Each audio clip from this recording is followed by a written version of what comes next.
with Menlo, and it's got a $26,000 annual cost. If there was some great cost saving, if there was some other justification to do this, then it might be harder for us to swallow as the citizens who are going to be woken up with the dump trucks dumping snow on the boulevard. But I don't see that this fixes anything because, as Tyler said when he started, resident concerns, access and visibility reasons, and salt and harmful stuff was going back into the river.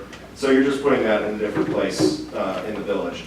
I also, consistent with some of the other speakers, want to sell Menlo as kind of a gateway to Shorewood. I mean, you know, it's the first thing that you see when you're coming north on Downer Avenue, the beautifully landscaped east side, the intersection with Menlo and Downer, and then the trees, which, you know, that grass is mowed regularly, those trees are trimmed. There are flower berms on the far ends of the boulevards, where the village is already paying a fair amount of money to make sure that this green space that the whole community is welcome to use, but that the residents regularly use, is something to be proud of. And I think we're really not doing ourselves a favor as a community by turning that green space into a toxic snow dumping ground. And I understand that there's, you know, debate over how toxic it is, but the report, as was already cited, does talk about heavy metals and contaminants, which kind of lends me to my last point, which is, you know, those of us with small children on the boulevard, we use it year-round, all summer, all winter. It's really hard to fathom that when we chose our house, which was on Menlo, and we pay significant property taxes to live there, and if you notice any real estate listings, they tout, welcome to the boulevard, life on the boulevard. Well, that means that people who are selling their houses on the boulevard are expecting a premium because of the quality of life that comes with it. And that means the people that are buying houses on the boulevard, which we did 2 years ago, are paying some level of a premium. Whether it's calculable or not, I don't know. But it stands. Calculable. They always say places next to green space are assessed higher. And we honestly view it as our front yard. I mean, granted, we already do have a front yard, and some of the lots on Menlo are of a nice size, but you know, it's hard to imagine that we would not solve a problem and create a new one on a place where you've got really great citizens who utilize the businesses and do not want to see businesses take on any undue burden. But again, with all the neighboring communities finding a way to have their businesses pay for the snow removal, it seems to us that that would be an appropriate solution here, and keeping it clean and pretty for those of us who live there. Thank you for your time. Thank you. And I would like to hear from the Conservation Committee and the Business Improvement District if possible. So, yes, ma'am. What's your name and address?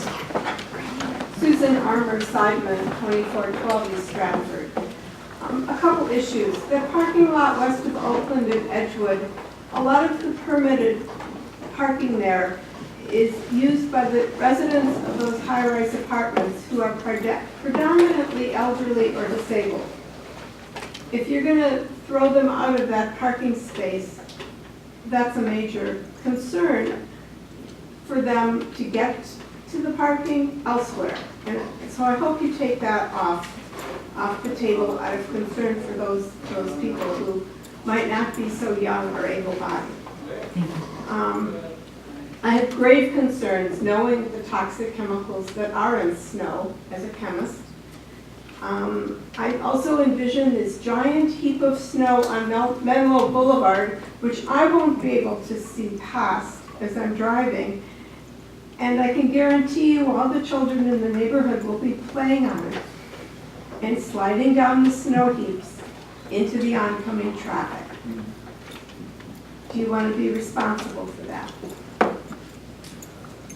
I'm also wondering if you had considered the upper parking lot at, I think it's Hubbard? Is that the right? Yes. There's Just a parking west lot. of Morris there. Yes. Yes. Is that an option? That's a paved lot. It's above the river, so it's not going to be draining into the river.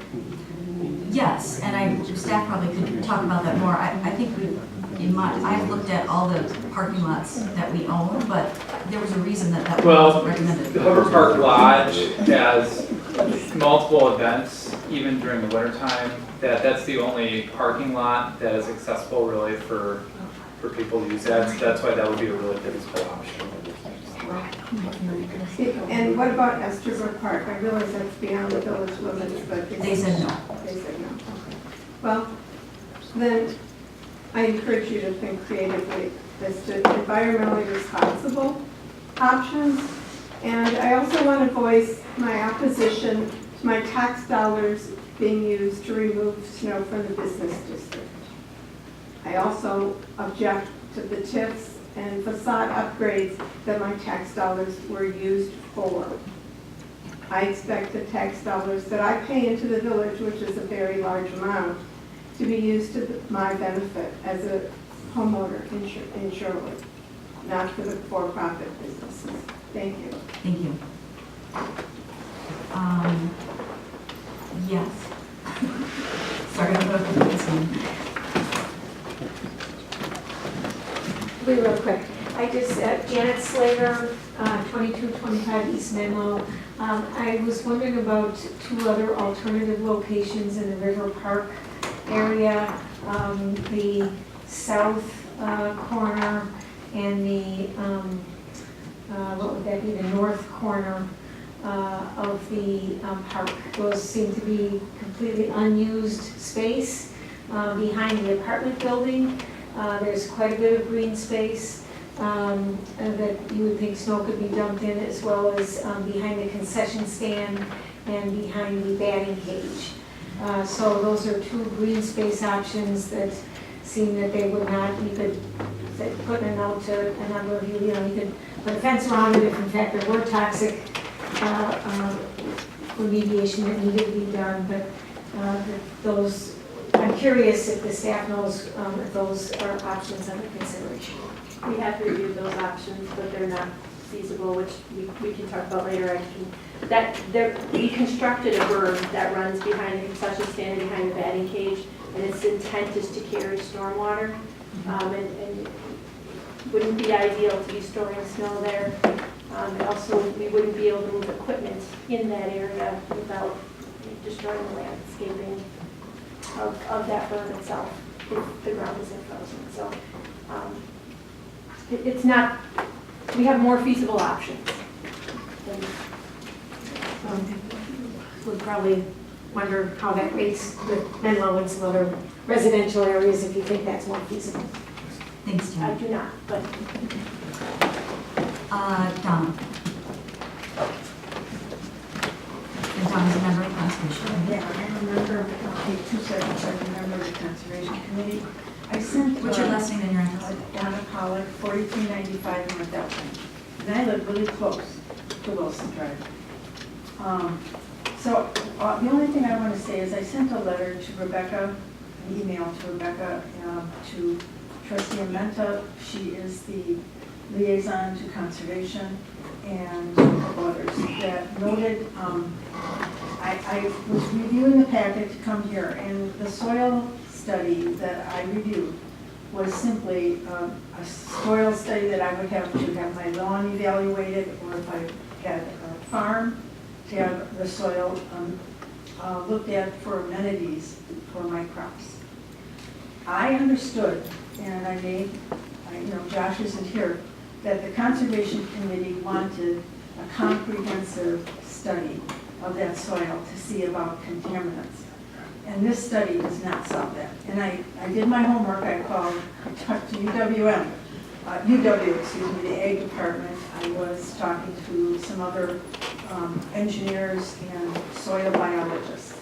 This study is not adequate for the board to make a decision if that's something you want, to find out how much contamination has happened to those areas. So I just want to bring that point up. I also want to say I'm very sensitive to wherever we dump this snow, that it impacts the people that live on Wilson Drive. There's tons of kids that live there, and they're making and creating an area there for people to explore. That's why we're doing all this work on Wilson and making all this green space. If you're going to do that, you can't keep dumping snow down.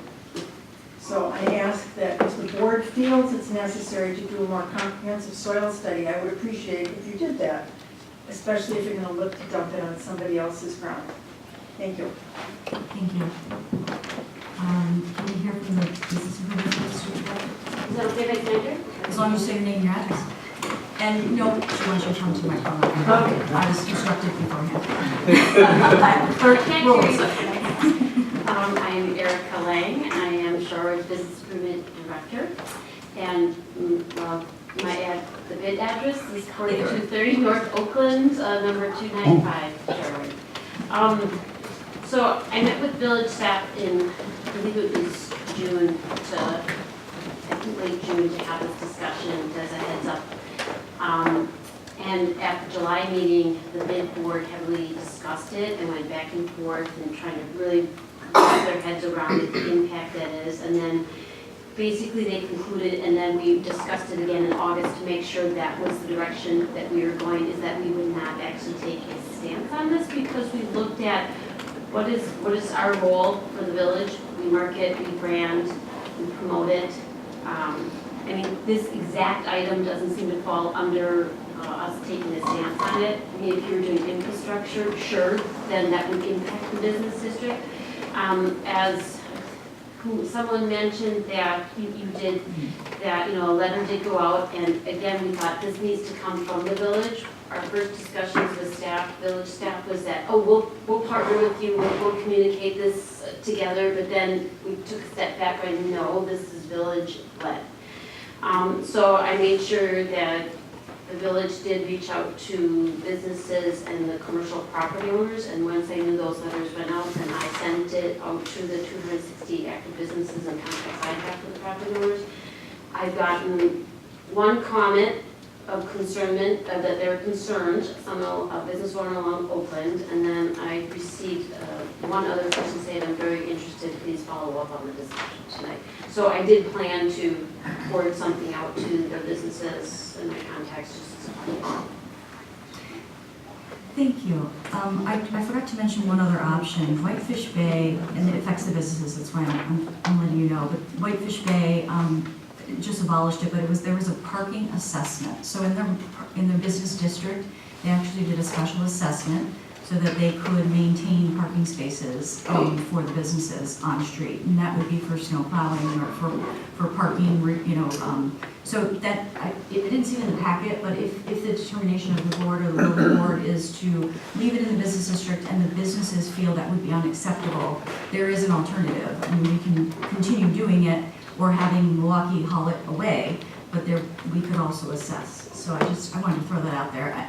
I as a business owner wouldn't want another special assessment, but there's many business owners out there, so. Thank you.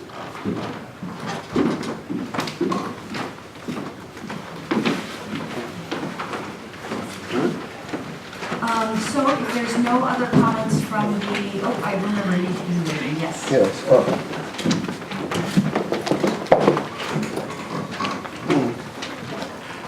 My name is Henry Thomas. I live 4220 North Argo Avenue, Conservation Committee member. And I just want to reiterate what Josh, Chairman, wanted to get across was, one, finding a permanent solution, and two, doing a chemical analysis. And that would involve looking for, like I said, heavy metals, polycyclic aromatic hydrocarbons, anything else you find in oils. Things. Plus, you probably want to look for lead, especially, because that's a street that I think has been there a long time. So it would have been in there when lead was deposited from automobile exhaust. And those type of chemicals, I think, would be what you're looking for. But again, the key thing is a permanent solution to the problem. Can I ask Henry a question? So would there be any appreciable difference in any of the lead or heavy metals between snow in the business district and snow in any other part of the village? Unless one had older and worse automobiles, worse shape, but I would think probably not. So all the snow is Yeah, it's mostly from it's all cars. equally good or equally It'll be bad? from cars, it'd be the main bottle leaking, from brakes, from the oil, from the, anything that comes off the car. It's really the main contaminants for that, I think. And can I just ask your opinion, you obviously saw the soil study, do you think that it more, if we wanted to, if the board's goal was to explore more contamination, would we need another study?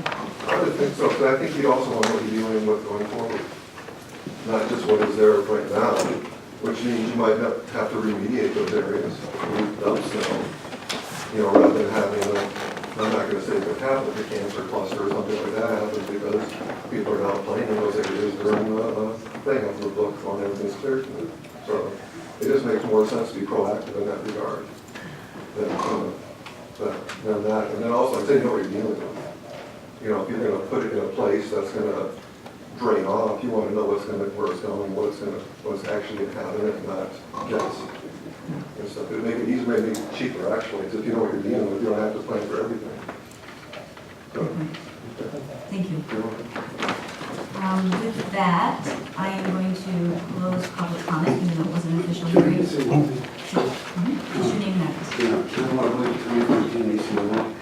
I find it really hard to believe that somebody could actually determine that snow in one area is not as toxic as snow in another area. You've got a parking lot, you've got cars moving in and out all day long. You don't know what kind of